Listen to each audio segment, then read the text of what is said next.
atemorizó mucho, no les digo como el COVID, pero en ese momento sí nosotros nos sentíamos pues agobiados por la cantidad de pacientes y por la poca cantidad de tanto personal que pueda atenderlos como suministros que necesitábamos en ese momento. Ahorita vamos a ver la parte epidemiológica muy interesante, cómo llegó el cólera al Perú. A mí me gustó mucho porque despierta a todos los que ahorita están durmiendo, nos va a despertar bastante. Bueno, el cólera, miren, se llama Vibrio cólera, el agente. Y por eso mucha gente cree que es un virus. Y yo les pongo a muchos esa pregunta tan sencilla a veces en el examen y me ponen virus. El Vibrio cólera es una bacteria aeróbica, pero puede ser anaeróbica facultativa. Tengan en cuenta eso. ¿Ya? Entonces, es una bacteria gram negativa que tiene la forma de coma. Bueno, la estructura antigénica, que es lo que interesa mucho, tiene un antígeno flagelar H y un antígeno somático O, que es lo que hace que se diferencien entre cepas patógenas y no patógenas. Tener en cuenta. Tenemos entre los biotipos 2, el TOR y el clásico. El que casi siempre ha sido responsable de todas las epidemias a nivel mundial es el TOR. Dentro del TOR tenemos 3 serotipos, al igual que el clásico, que son el Ogawa, el Inaba y el Icojima. Y que tienen antígenos AB, el Ogawa, el Inaba tiene la C y el Icojima ABC.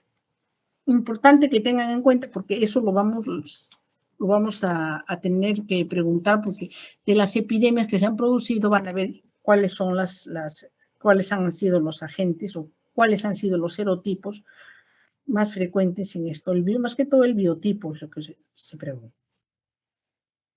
Esta enfermedad sí es una enfermedad diarreica aguda severa.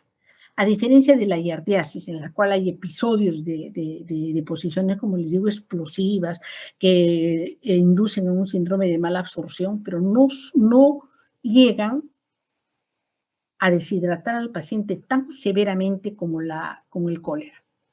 La giardiasis, bueno, si es que es un niño y de repente es un niño en malas condiciones o un adulto mayor en malas condiciones, podría deshidratarlo y llegar a ser un problema de repente un poco más severo. Pero en el cólera sí, definitivamente. El que no es tratado puede tornarse severo. Entonces, diarreica aguda severa, ese es el concepto. ¿Por qué la contraemos? Ya sea porque hemos ingerido agua o alimentos contaminados con Vibrio cólera. El reservorio es el ser humano y el agua salobre, el agua salada. Entonces tengan en cuenta estos datos porque se pensaba que a veces algunos animales podrían ser reservorios del Vibrio cólera. No, el ser humano es el único animal que es reservorio del Vibrio cólera. La transmisión oral fecal. Ahorita vamos a ver un mapa. Endémica en más de 50 países. Y tiene un periodo de incubación que oscila desde 2 horas a 5 días. O sea, ténganlo en cuenta bien.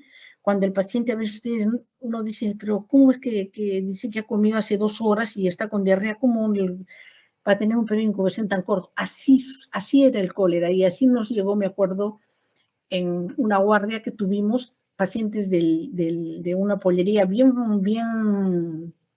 famosa en Arequipa, muy buena, o sea, de muy buena fama, donde hay una higiene bastante buena, pero al final resultó que vinieron como 7, 9 pacientes que comieron ese mismo día el pollito a la brasa y pues con su ensaladita y todo lo demás, vinieron pues así con diarrea tremenda, ¿no?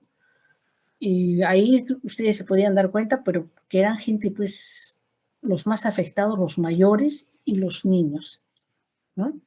Bueno, la mortalidad, miren, no es tan grande, pero en los grupos vulnerables, sí importa mucho, 2 a 3%. Los que mueren son estos grupos vulnerables.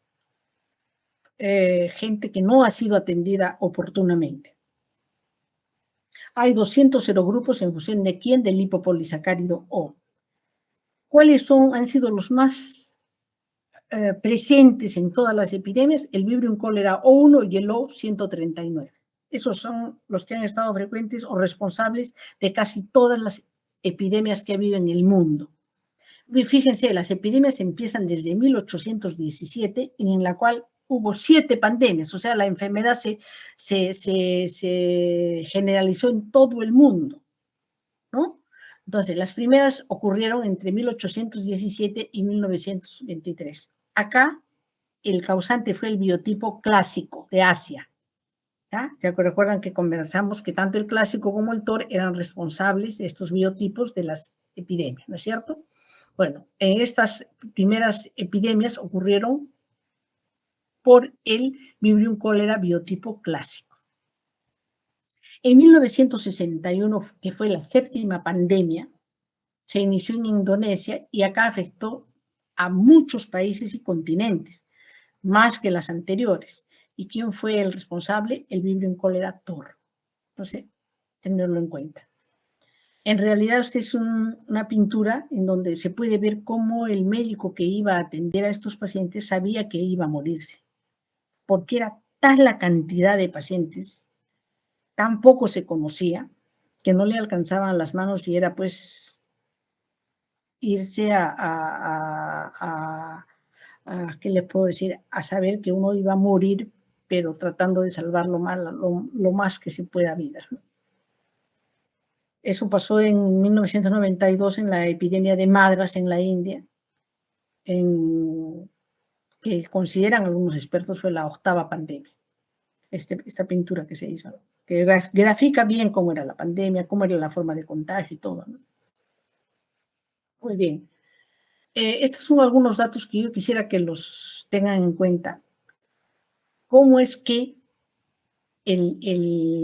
ha sido el comportamiento del cólera en las Américas? Miren, el color lila, si les aparece a ustedes como lila, pues ha estado muy presente desde el año 1991 hasta el año 1998 y luego nuevamente ha empezado a tener brote en 2010 en las Américas.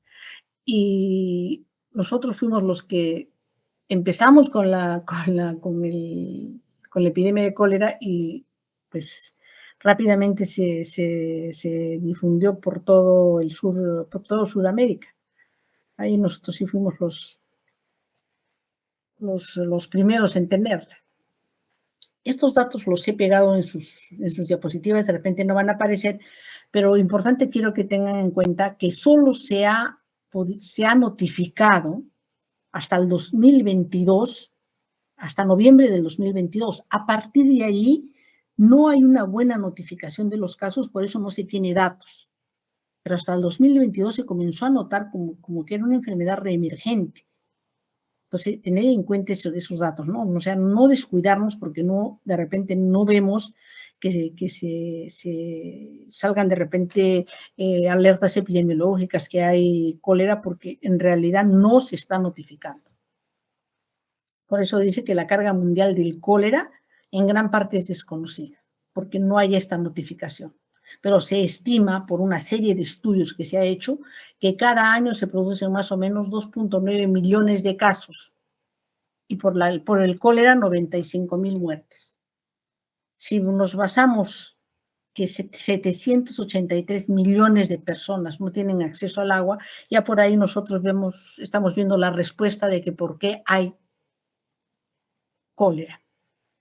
En el Perú fue en 1991, casi medio millón de personas fueron sospechosas de esta enfermedad y de las cuales casi 3.000 fallecieron. Y eso quiero que lo tengan en cuenta y hagan una analogía con lo que ha sido el COVID. Fíjense, en ese momento se dijo sospechosas de cólera, sospechosas, porque no había la cantidad o los laboratorios o la manera de identificar a los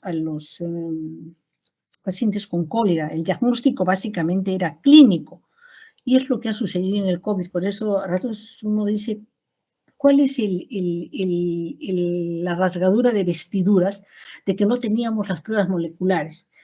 Cuando se produce la epidemia del COVID, nosotros no teníamos laboratorios en el Perú para hacer las pruebas laboratoriales, salvo 2 en Lima y uno que recién se hizo en Arequipa. Entonces, ¿para qué? Uno dice, ¿para qué querías las pruebas moleculares si no tenías dónde procesarlas? ¿Por qué no se procedió como se procedió cuando hubo la epidemia del cólera, en el cual se hizo un diagnóstico clínico? Clínico, no se esperó las pruebas para decir si pues es COVID o no es COVID. Entonces, cuando hay una influencia de la política o de la burocracia, pues alteran todo el proceso médico de la atención médica. Cuando hubo esta epidemia en 1991, era pues, como les digo, para nosotros era bárbaro ver que estábamos de guardia y eran de repente una fila de 20, 25 pacientes que no terminabas tú de atender y venía otros y otros y otros. Era tremendo. Y ver cómo los pacientes, pues, tenías que ponerle vías por todo lado porque se te morían. O sea, se venían cadavéricos, ¿ya? Fíjense, miren hasta dónde llega el gran conocimiento de las noticias de los periodistas, pero digo, un periodista que no está documentado, pues no está dando una buena noticia. Virus que afecta al Perú es el más peligroso, virus. O sea, no solo son mis alumnos, sino son los periodistas que también le atribuyen virus. Bueno, este cólera apareció en 1991 en Perú, en Chancay. Y vamos a ver la historia. No nos va a llevar mucho tiempo, pero me gustaría que la vean con esta influencer. Vamos a agarrar acá. Sino que tiene pero nunca se expande de manera vertical. Ahí empieza. Epidemias. Luego se estabilizaron y otras llegaron a disminuir casi del todo. Entonces, amigos, ya sabemos la diferencia entre estos tres términos. Pues bien, el cólera se presentó como una epidemia en Perú en el año 1991. Pero ¿por qué se llama cólera? Es algo que siempre me pregunté yo de niño. Tiene algo que ver con la ira, la furia. Muchos pensaban que no, que es una simple pornografía y ya. Pero en realidad sí existe una relación que proviene de una interpretación hecha por un académico en la antigüedad. Me voy a explicar para que se entienda bien. Seguro que han escuchado la frase, oye, no hagas hígado, como sinónimo de, oye, no te enojes. Esta expresión proviene de la antigua Grecia.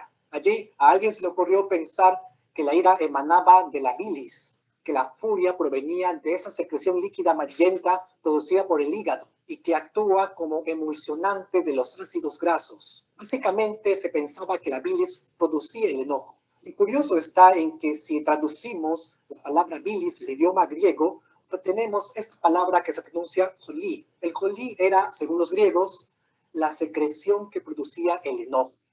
Y al enojo lo llamaron jolera. Más tarde los romanos adoptaron este nombre y lo escribieron de esta manera. Para referirse a la ira o la bilis se decía cólera en la antigua Roma, así como ese acento propio del latín que se parece al italiano. Sentiu imaginse ridiculum cholera pisarum turrim. Bueno, la cosa es que así llamaban al cólera. En esa época ya se conocía sobre una enfermedad que consistía en diarreas y vómitos. Un académico romano creyó que esta enfermedad derivaba de la bilis y por eso la llamó enfermedad de la bilis, que en latín no es otra cosa que cólera morbus. Y es por eso que le llamamos el cólera a esta enfermedad. ¿Y en qué consiste el cólera? Se caracteriza por tener como principal síntoma a una diarrea acuosa y abundante. 1 de cada 20 infectados desarrolla un estado grave de esta enfermedad. Si fueras uno de ellos, serías una deposición completamente líquida. Es decir, si me permiten la expresión, cagas agua. No será un agua cristalina, pero tampoco es marrón. Tiene más bien un color lechoso parecido al agua de lavado de arroz. Así más o menos es. Curiosamente, no tiene olor, es inodora. Lo que ves en pantalla es una deposición real de un enfermo de cólera. Pero ¿cómo llega a producirse esta enfermedad? Lo causa una bacteria llamada Vibrio cholerae. tiene una forma alargada, deshidrata a niveles, no lavarse bien las manos, luego... Fíjense un ratito. Acá me está dando la clase de cólera y no era el video que yo quería. Un ratito, un ratito.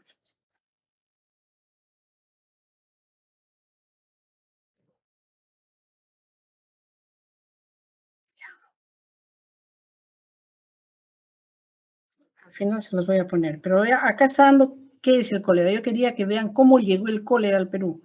Que ese es el que me interesaba, pero me he equivocado del video. Bueno, vamos a seguir con para que al final lo veamos el video, pero más o menos, mira qué interesante, no sabía de dónde venía el cólera, eso no lo había estudiado yo, pero miren, tiene su historia, ¿no? Bueno, ¿cómo es que este Vibrio cólera o esta bacteria es que nos hace daño? ¿Recuerdan cuando hicimos epidemiología de las enfermedades infecciosas que dijimos que una vez que ingresaba el agente infeccioso o la bacteria colonizaba, se adhería, se multiplicaba y eso es lo que ocasionaba enfermedad? Pues este Vibrio cólera coloniza el intestino delgado, que es donde libera la toxina, porque es a través de una toxina que nos hace daño esta bacteria. Y esa enterotoxina no va a invadir la mucosa, va a actuar localmente. Por eso hay pocos leucocitos o no hay eritrocitos en las heces. Esta toxina del cólera, que la vamos a ver más adelante, acá la tienen, ya, más adelante la vamos a ver todavía. Esta es la bacteria que a través del filus van a mediar la colonización y van a adherirse. Y acá tenemos a la toxina. Ya. Esta toxina en realidad viene a ser un hexámero que está formado por dos subunidades. La subunidad A, que la vamos a ver más adelante todavía mejor, la subunidad A y la subunidad B. Tengan en cuenta eso porque esta subunidad A, que es una sola, es la que es activa y las subunidades B son responsables de la unión. O sea, no sé si puedo acá. Esta A es la activa y las otras, las subunidades B, son las que se encargan de unirse a la membrana celular a través de un gangliócito. Son las que permiten que ingrese la toxina A dentro de la célula. Y esta toxina A que ingresa, acá tienen el receptor, acá ingresa esta parte de la toxina, de la enterotoxina, va a estimular a la adenilciclasa, va a producirse AMP cíclico abundante y esto va a alterar las bombas de cloro de sodio. ¿Y qué va a hacer? ¿Qué es lo que se va a ocasionar finalmente? Finalmente nosotros vamos a ver que la subunidad A, al penetrar en las células epiteliales del intestino delgado y activar a la adenilciclasa, se va a producir la inhibición de la absorción de los iones de sodio y del ion cloruro. Entonces, al evitar que estas células absorban el ion sodio y el ion cloruro, todos esos van a salir afuera. Es por eso que las diarreas son abundantes, son acuosas. ¿Por qué? Porque se va a producir como una ósmosis, o sea, se va a producir como una, ¿cómo les puedo decir? La ósmosis que conlleva la salida inicial de la molécula del agua y luego de los iones de sodio y potasio a la luz intestinal, va a dar lugar a que se produzca esta diarrea secretora, con una deshidratación importante y como no se pueden, están los electrolitos saliendo, porque estas bombas están actuando mal debido a este AMP cíclico, es que se comienza a perder agua, sodio y bicarbonato a través de la luz intestinal.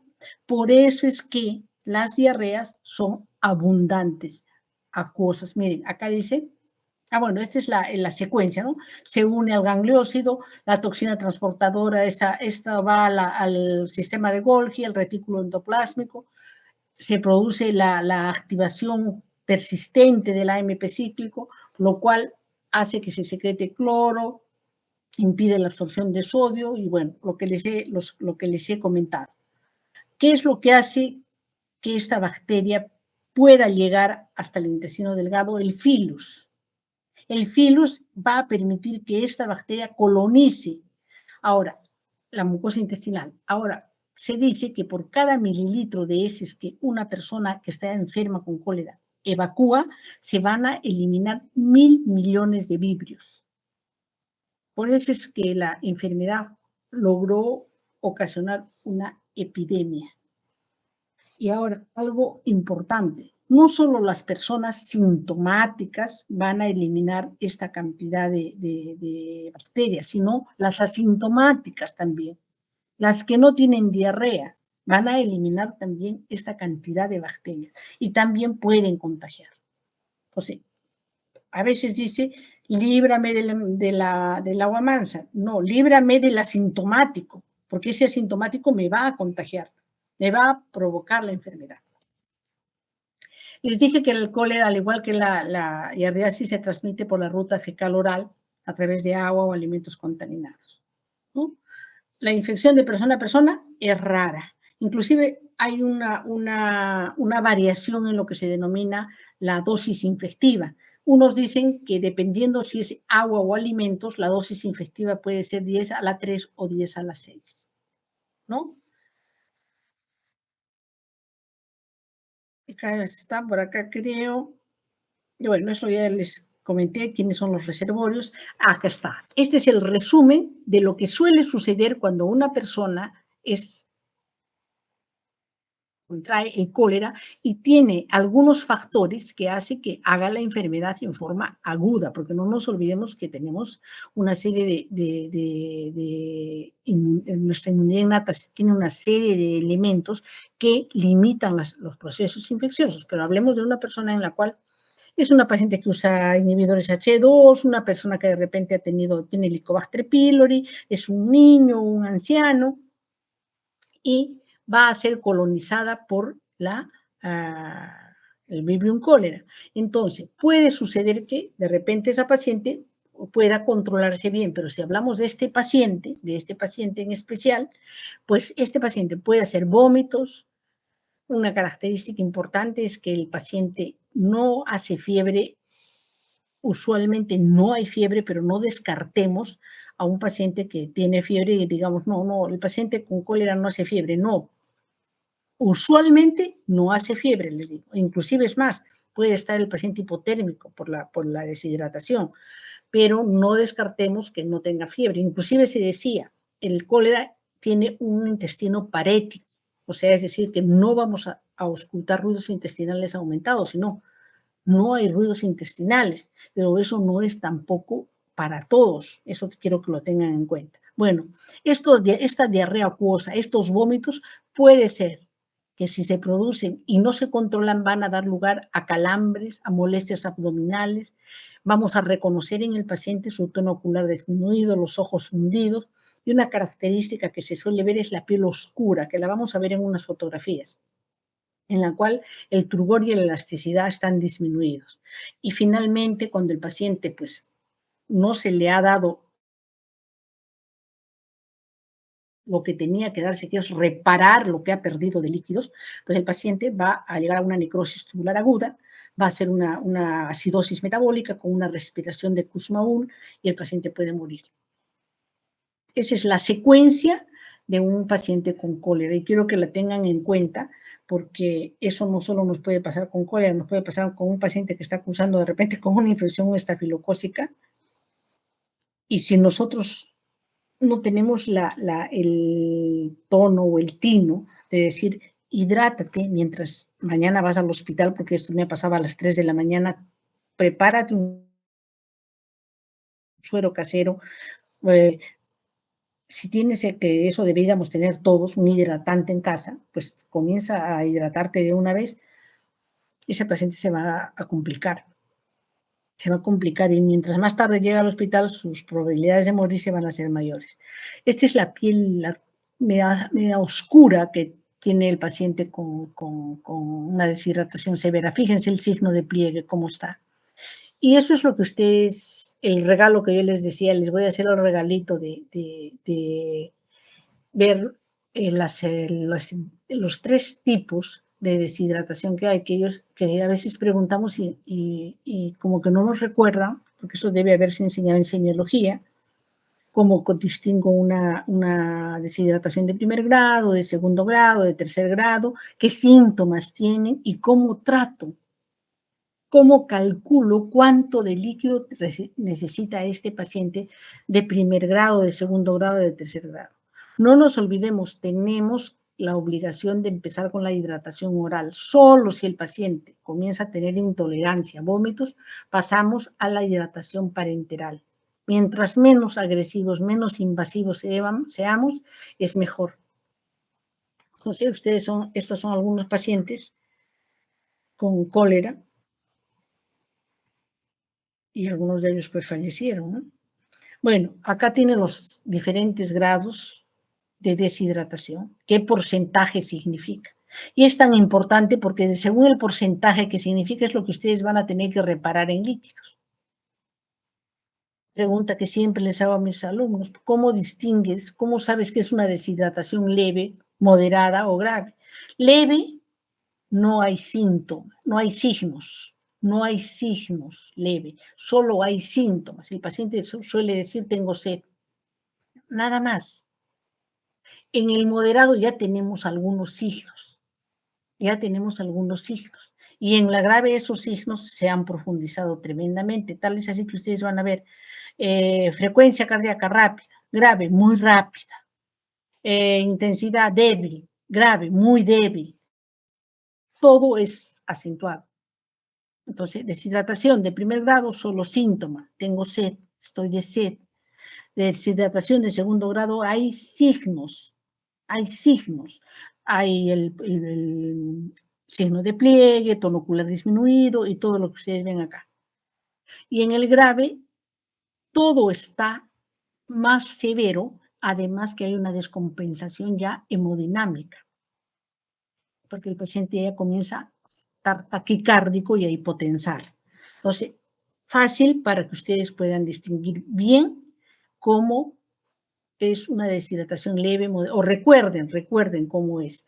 Y la reparación va en relación al tipo de deshidratación que hay, que se los he puesto en rojito ahí para que lo recuerden. ¿Cómo hago el diagnóstico de cólera? Reitero, la clínica manda. Si yo veo, y ahorita vamos a ver algunos conceptos epidemiológicos que les va a indicar cuándo sospecho de cólera, pues empiezo de una vez el tratamiento. ¿Y cuál es el tratamiento? Eso grábenlo en el disco duro, por favor. Despierten ahora y acuérdense, la hidratación. El antibiótico es secundario. La hidratación, o sea, si este paciente yo no lo hidrato, se va a morir. Mientras busco el antibiótico, el paciente se muere. Entonces, hidratación es lo más importante. ¿Cómo hago el diagnóstico? Pues el paciente viene acusando diarreas acuosas y les dice, así claramente he hecho de posición un vacín, doctora. Ya eso que les llame a ustedes un poco, acá eso no es normal, porque son abundantes las deposiciones, abundantes. No esperen que llegue el lavado de arroz, porque eso es ya mucho más tarde. Que les haya hecho una deposición como un vacín, ya, ustedes piensen que se les pase por la cabeza cólera y empiecen a hidratar a ese paciente. Se puede ver también al vibrio en cólera en campo oscuro, se puede hacer coprocultivo, se puede hacer pruebas indirectas, pero lo más importante, reitero, es la clínica. Esto es lo que suele dar lugar o las complicaciones del cólera, ¿no? Puede dar lugar a que se eleve la urea, o sea, una necrosis tubular aguda, ¿no? Que suba la creatinina, hay el hematocrito disminuye, los leucocitos no se guíen por eso, porque pueden estar elevados o pueden estar normales, no pasa nada, no es algo puntual que ustedes van a encontrar. Como se pierde bicarbonato en heces, es por eso que el paciente va a hacer acidosis metabólica. Recuerdan que las bombas de sodio, de cloro, de bicarbonato están alteradas por el AMP cíclico, pues bien, el bicarbonato se va a perder y ese paciente que tenía esta sustancia tampón que equilibraba el ácido y el básico, pues se está perdiendo. Entonces el paciente hace esa acidosis metabólica y esa respiración de Kussmaul. El potasio también es depletado, pero en el suero está normal por la acidosis. La acidosis hace que el potasio se conserve. Ahora, estas son las definiciones epidemiológicas que quería que las recuerden. Brote se dice cuando hay un caso en un área donde no se ha demostrado la existencia previa de padecimiento o la presencia de 2 o más casos relacionados entre sí. Entonces, solo hay un caso donde no se ha demostrado la existencia previa que ha habido cólera ahí, pero hay un caso o 2 casos relacionados entre sí, la madre y el hijo, el hermano y la hermana, qué sé yo. Eso se llama brote. Cuando hablamos de confirmado, es todo enfermo en el que se ha aislado, ya sea por cultivo, el Vibrio cólera es el 0,1 o el 0,139. ¿Ya? Muy bien. O se ha hecho a través de las pruebas indirectas la presencia de antígenos en el suero.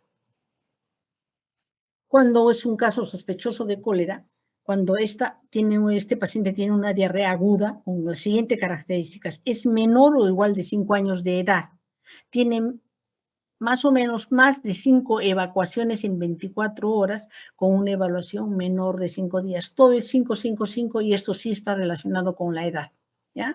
En un lugar donde se ha demostrado la circulación del Vibrio cólera. En general, en Arequipa casi todos los distritos se había demostrado la circulación del Vibrio cólera, ya sea el 0,1 o el 139. La diarrea, ¿cuál es el otro caso sospechoso de cólera? Que ya no tiene que ver con la edad. Cuando la diarrea es más o menos de 5 días de evolución, independiente de la edad, y que en su comunidad se ha demostrado la circulación del Vibrio cólera, ya sea el O1 o el O139, en los últimos 90 días en el cual se ha producido el caso. Ahora, ¿por qué hay huéspedes que llamamos susceptibles? Cuando se ha utilizado antiácidos, bloqueadores de los receptores de histamina, generalmente la mayoría de pacientes que piden su doctora, mi ranitidina, por favor me da para mi omeprazol, esos pacientes es un daño que se le hace darles regladamente todos los días y cada mes su omeprazol o su ranitidina. Le estamos quitando las defensas naturales que tenemos para defendernos de las bacterias, de los parásitos. Igual los pacientes que tienen Helicobacter pylori. Grupos de riesgo, acá los vemos, extremos de la vida. Y no se sabe por qué, pero los pacientes con grupo sanguíneo O también son más susceptibles, no se sabe la causa, no se sabe el mecanismo, ¿no? Y obviamente lo que les comentaba, sujetos que tienen la secreción ácida disminuida. Y acá se los pongo con rojo. La meta primaria del tratamiento es el reemplazo de la pérdida de líquidos causados por la diarrea del vómito. Eso es lo primordial, lo más importante, ¿no? Ahora, este tratamiento de los líquidos puede ser rehidratación y mantenimiento. La rehidratación se completa en 4 horas y los de mantenimiento deben reemplazar las pérdidas cotidianas y cubrir los requerimientos diarios. Traducido al castellano. Si yo tengo un paciente de 50 kilos que tiene una deshidratación del 10%, quiere decir que ha perdido 4 litros. Entonces yo tengo la obligación de tratar de hidratar, de pagarle esos 4 litros que ha perdido y además de darle su requerimiento diario, o sea, lo que pierde cotidianamente todos los días y lo que vaya perdiendo además durante ese proceso de hidratación. Calculé que había perdido 4 litros y le voy a pagar 4 litros. Pero además el paciente en ese día comienza a tener diarreas. ¿Cómo nosotros lo indicamos? Reparar volumen a volumen. Si perdió en una diarrea 200, pues tiene que pagarse esos 200, además de los 4 litros. Y además le tengo que dar su requerimiento diario. ¿Cuánto es lo que se requiere? 30 centímetros por kilo de peso. Si pesa 50 kilos, 1500. O sea, a ese paciente, si lo quiero hidratado, le tengo que dar esos 1500 más en el transcurso del día y los 4 litros que ha perdido. Siempre y cuando no tenga diarreas en todo ese día. Porque si tiene diarreas, pago volumen a volumen. Entonces, a las 24 horas yo lo voy a tener ese paciente hidratado completamente. Reitero acá, hidratación, inicio inmediato, hay que rehidratarlo antes de identificar el patógeno. Lo ideal es la rehidratación oral, si no se puede pasamos a la endovenosa. Y miren, en el último escalón está la terapia antimicrobiana. Ahora les digo, cualquier antibiótico es bueno para el cólera, cualquiera. Pongan siempre arriba la hidratación. ¿Qué sustancias tenemos para hidratar a un paciente? El lactato Ringer, que no lo tenemos, nos llegó solo el primer mes, después ya no. La polielectrolítica, la solución al salino normal es la que usamos. Ahora, se dice que los líquidos endovenosos deben ser restringidos para aquellos pacientes con pérdidas mayores de 10 mililitros por kilo por hora y aquellos con severa deshidratación, sobre todo mayores. ¿Por qué? Porque nosotros si hacemos una hidratación muy rápida en un paciente más, pues le vamos a crear un edema agudo de pulmón, porque ese paciente tiene que poder manejar bien los líquidos que le estamos dando. Ahí tenemos que tener mucho cuidado. Lo ideal es la hidratación oral. Pero si no se puede, como les digo, pasan endovenosas. También este cuadrito es importante, es interesante, porque les dice qué es lo que pierde de sodio, cuánto pierde de sodio, o cuánto se ha encontrado de sodio en las muestras de los heces de los pacientes con cólera. Fíjense, todo lo que han perdido. De sodio, de bicarbonato, ¿no? Entonces, tenerlo en cuenta para cuando ustedes rehidraten al paciente. Esta es una guía para el tratamiento del cólera, ¿no? Valorar el grado de deshidratación del paciente, rehidratarlo en 2 fases, la rehidratación 2 a 4 horas de duración y el mantenimiento hasta que la diarrea se controle. Y todo el proceso que también lo tienen que leer ustedes para que lo tengan en cuenta cuando tengan un paciente con cólera. Acá viene lo que hablábamos de los antibióticos. ¿Cuál es la meta de los antibióticos? Tratar de erradicar la infección, disminuir la morbilidad y prevenir complicaciones. Antibióticos usados, y acá se los voy a dar en un cuadrito, cualquiera, ¿ya? Reducen el volumen de evacuación y acortan el periodo de hospitalización. Perfecto. Pero si ustedes los toman como prioridad, están mal. Lo primero siempre será la deshidratación. Se ha descrito resistencia a medicamentos en algunas áreas. Bueno, eso hay que ver qué medicamentos son resistentes para ver y en qué áreas se ha encontrado eso para usar otros. Como les digo, podemos usar todos los antibióticos. El antibiótico se inicia al sospechar cólera sin esperar la confirmación del laboratorio. Miren acá, para que vean que lo que les digo es cierto. Tetraciclina, doxiciclina, furazolidona, cotrimoxazol, norfloxacina, citromicina, todos los antibióticos, todos. Y acá están las dosis para adultos y para niños. Acá reitero, los antimicrobianos, papel secundario en el tratamiento, papel secundario. Miren que la tasa de fatalidad es menos del 1% con tratamiento oportuno. Pero si ustedes se demoran 6 a 12 horas en darle el tratamiento, ya esa tasa de mortalidad sube de 2 al 10%. ¿Sí? Tengan en cuenta eso. Si deshidratación no se corrige adecuadamente, puede dar lugar a un shock hipovolémico, a la insuficiencia renal aguda que hablamos, por necrosis tubular aguda, a alteración hidroelectrolítica, a que el paciente obviamente presente hipoglicemia. Eso es algo que tienen que ustedes darse cuenta bien. Y las complicaciones también de la terapia de sobrehidratación. Como les digo, ese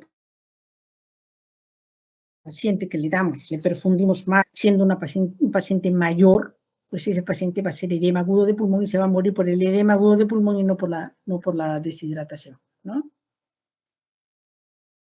Es lo que tienen que hacer. El cólera es una enfermedad de notificación obligatoria, porque hay que buscar la fuente, hay que ser un cerco epidemiológico una vez que se detecta un caso de cólera, si no entramos otra vez a tener una serie de problemas, ¿no es cierto? A sumarse los pacientes día tras día. La dieta tiene que darse cuando el vómito ha parado. Lo ideal en los lactantes es iniciarle la lactancia materna. Prevención, al igual que cualquier enfermedad infecciosa fecoral, prácticas higiénicas, agua segura, no contaminada, profilaxis antibiótica en caso que haya contactos, ¿no?, de pacientes. Y la vacuna, desgraciadamente no hay vacuna para todos, pero suele darse a los pacientes que a veces visitan ciertas zonas endémicas, a los pacientes que están en zonas endémicas. Ay, chita. A ver, ¿qué hora es? A ver si les puedo poner. No, ya son las 9:15, pero yo creo que sí. ¿Están todavía despiertos o ya están en medio sueño? Sí, llegamos, creo, doctora. ¿Sí llegan? Ya. Bueno, es por lo menos para que vean que no sé por qué se me ha confundido la historia, era esta, la historia y no sé por qué me ha hablado de todo menos, a ver,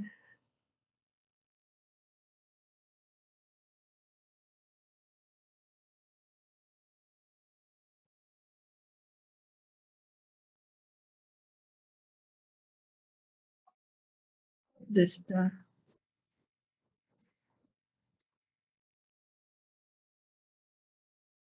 Ay,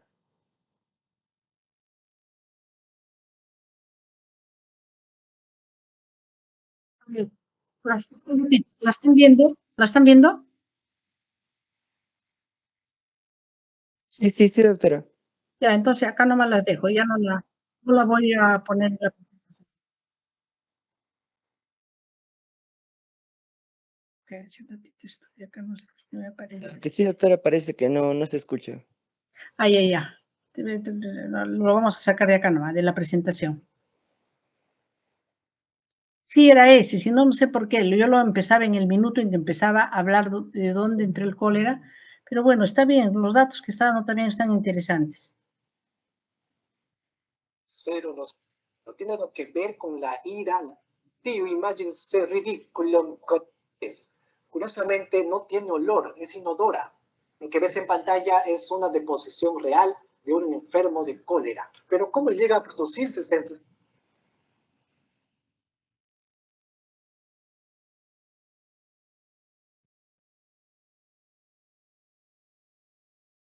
Un enfermo de cólera puede ir hasta 30 veces al baño y así poco a poco se deshidrata a niveles extremos que pueden provocarle la muerte si no es atendido a tiempo.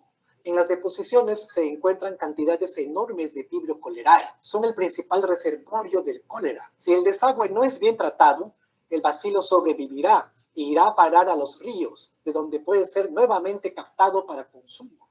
En otras palabras, el cólera tiene una transmisión digestiva, donde la fuente de contaminación son las heces de una persona infectada, no la saliva. Las principales causas de contaminación son no lavarse bien las manos, luego de ir al baño, no desinfectar el baño, cocinar sin lavarse las manos, usar agua no potable o tener un sistema de potabilización inadecuado. Esas causas son propias de zonas urbanas, pero en zonas rurales la situación se complica, ya que el sistema sanitario y de saneamiento ambiental no está del todo desarrollado.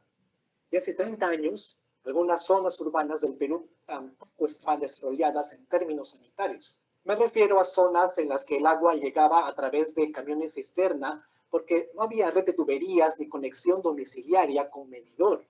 La gente se veía obligada a almacenar el agua en grandes baldes que fácilmente se contaminaban. Incluso en pleno año 2020 todavía hay zonas de Lima, ojo de la capital, que no tienen conexión domiciliaria y que recién se va a instalar. Lo mismo pasa en otras ciudades y zonas rurales. Es por eso que hace 30 años las condiciones sanitarias en el Perú eran vulnerables para un brote del cólera, lo cual se dio en 1991. La epidemia que hubo en el Perú fue el resultado de la extensión de la séptima pandemia iniciada en Indonesia en 1961. O sea, la humanidad ya había registrado 6 pandemias de cólera en lo que va de la historia. Y lo que ocurrió en Perú y Sudamérica fue una extensión de la séptima. Tal es así que en enero de 1991 el cólera llegó recién a Sudamérica. Y el primer brote fue en Perú, específicamente en la ciudad de Chancay. Es decir, no había cólera en Sudamérica, y porque Perú lo había en Chancay. De allí se extendió rápidamente a otras ciudades como Chimbote, Piura, Callao, Lima y posteriormente a casi todo el Perú, con un crecimiento explosivo, de tal forma que para el mes de abril ya se habían reportado casos en Ecuador, Colombia, Brasil y Chile. La situación peruana previa a esta epidemia no era la mejor. De hecho, era el peor escenario posible. Para el año 91, la inversión en salud era bajísima. La inflación que había dejado Alan García estaba en su estado más crítico. Sendero Luminoso estaba en pleno apogeo y Remel Guzmán seguía libre. Solo el 55% de la población urbana tenía acceso a agua potable, 41% a alcantarillado. En zonas rurales era peor. Solamente el 22% tenía agua potable. O sea, la situación estaba tan mala que la gente se preguntaba, ¿qué puede ser peor? Por preguntar eso, nos cae encima una epidemia de cólera, como si no fuera ya suficiente con lo que teníamos. Esas épocas sí que eran verdaderas crisis. Lima, en el año 91, tenía 6,5 millones de habitantes, de los cuales el 25% vivían en condiciones de extrema pobreza, teniendo agua a través de camiones cisternas. Tengan en cuenta que la migración hacia Lima era más rápida que la construcción de su infraestructura sanitaria. En otras palabras, Lima colapsó. Además, la cultura sanitaria era paupérrima en la capital y demás ciudades. Un estudio indicó que solo el 16% de pacientes de cólera bebían agua hervida y se lavaban las manos antes de comer y después de ir al baño. Otro estudio demostró que el 90% de los alimentos ofrecidos por los vendedores ambulantes tenían coliformes fecales. Ojo, toda esa situación era favorable para la expansión de la enfermedad. Esta comenzó en Chancay, provincia de Huaral. No se sabe con precisión cómo llegó al Perú la bacteria, pero se cree que un barco de carga proveniente de Asia llegó a la costa peruana trayendo tripulantes enfermos de cólera, cuyas deposiciones fueron arrojadas al mar. Las aguas heladas funcionan como perfecto reservorio para el Vibrio cholerae. El Instituto Nacional de Salud informó que había encontrado a la bacteria del cólera en peces como pejerrey caballa y mariscos como el choro, así como en toda clase de fitoplancton. Y esto fue en zonas cercanas a colectores del litoral. Es decir, el cólera se inició en Perú por el consumo de pescados y mariscos infectados. Una de las ciudades más afectadas por el cólera, aparte de Lima, fue Cajamarca, ya que la gente fue para allá en masa para las celebraciones de Carnaval de febrero de 1991. Y lógicamente llevaron la bacteria consigo. Los resultados fueron nefastos, ya que Cajamarca registró la letalidad más alta del Perú. Moría 1 de cada 10 infectados. Luego, en marzo, la epidemia llegó a la selva. Y teniendo en cuenta que en aquellos años las condiciones insalubres gobernaban el modo de vida de la gente, la enfermedad se extendió rápidamente. No había un sistema de tratamiento de desagüe y los desagües se iban a los ríos. De los ríos se recolectaba agua para consumo y en algunos sitios no había esa cultura de hervir el agua antes de consumirla. Para fines de 1991 enfermaron 322,000 peruanos, de los cuales 2,909 fallecieron, dando como tasa de letalidad 0,9%. Para ese momento, el cólera ya se había extendido a 14 países de América Latina y el Caribe, sumando un total de 366,000 casos, siendo el Perú el país que agrupó al 83% del total de casos presentados en América. En esa época no había las pruebas rápidas, nada de eso. Se tenía que hacer una prueba bacteriológica, pero como era tan engorrosa, el MINSA dijo, ya fue, diarrea lechosa que vemos, caso que registrar, y nos evitamos el gasto en pruebas. Y así fue. A pesar de la gran extensión de la epidemia, el Perú mantuvo una tasa de letalidad promedio menor al 1%, 0,9%. 9 de cada 1,000 perecían. Pero en Cajamarca era el problema. Allí perecía 1 de cada 10, 1 de cada 10. Por eso, una de las tareas del MINSA para prevenir los contagios era difundir por radio, televisión, periódico y lo que sea posible la higiene personal. Se hizo una cruzada nacional de tal forma que a cada rato se escuchaba: lávense las manos antes de cocinar, laven las verduras, no consuman pescado crudo, pues el ceviche estaba vetado. Paremos el cólera. Para evitar el contagio, no coma alimentos crudos, no coma ceviche, no coma ensaladas con verduras crudas. Todos los alimentos que consuma deben estar cocidos. Hierva el agua. Aunque sus manos parezcan limpias, láveselas con jabón varias veces al día. Paremos el cólera. Otras medidas del MINSA fueron la creación de las unidades de rehidratación oral, conocidas como los UROS, y las llamadas unidades de tratamiento del cólera. El Hospital Nacional Cayetano Heredia llegó a atender a 200 pacientes por día. Preparó y administró diariamente 1.200 litros de suero intravenoso y 1.000 litros de suero oral. Eso no es nada, porque el Hospital La Caleta de Chimbote llegó a recibir 700 pacientes por día, teniendo solo 100 camas y 2 horas de servicio de agua al día. ¿Se imaginan? No tenían ambulancia, traían los enfermos en triciclos y se les atendía en sillas, escaleras, pasillos. Ahí los atendían, pero se les atendía al fin y al cabo, gracias a la lucha y el compromiso de los médicos y enfermeras del Hospital La Caleta de Chimbote. Fue el hospital más guerrero que tuvo el Perú en tiempos del cólera. En el aspecto económico, el Perú recién se recuperaba de su inflación, pero el nuevo problema era que ningún país quería comprar nuestras exportaciones de pescado y demás alimentos. Nos tildaban de país insalubre y éramos vistos como el patito feo de Latinoamérica. Aún así, el Perú consiguió recuperarse de esta epidemia y salvar su economía. Terminada la epidemia, la inversión en salud siguió siendo pobre, y si bien en los años posteriores y actualmente se han presentado pocos casos, no es conveniente dejar en el olvido lo que significó la epidemia del cólera para el pueblo peruano. Si este video te resultó informativo, compártelo en tus redes. ¿Le resultó útil?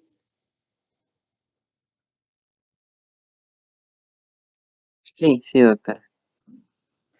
Interesante. A ver, bueno, como les digo, a mí me pareció súper interesante, porque como es jovencito como ustedes, pues a ellos lo pueden escuchar mejor.